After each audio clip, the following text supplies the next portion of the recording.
আপনি যতই বাদশাহ হন, আপনি যতই দুনিয়ার সর্বশ্রেষ্ঠ প্রেসিডেন্ট হন, আপনি দুনিয়ায় যত নির্ভরযোগ্য ব্যক্তি হন, আল্লাহর কাছে আপনারও প্রয়োজন রয়েছে।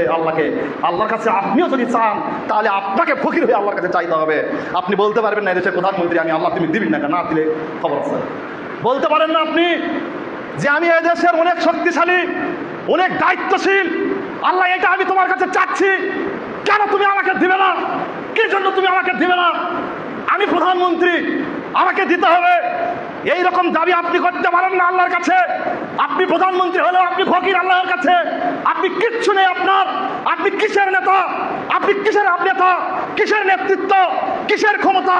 কিসের পদ? কিসের মর্যাদা? কিসের সম্মান? যদি আল্লাহর আপনার কাছে তাকওয়া না থাকে, যদি আল্লাহর কাছে আল্লাহর ভয় না থাকে, যদি আল্লাহ আপনাকে সম্মান না দেন, তাহলে আপনার ওই নেতাগিরির কোনো দাম নেই, আপনার ওই প্রতিপত্তির কোনো দাম নেই, আপনার ওই প্রধানমন্ত্রিত্বের কোনো দাম নেই।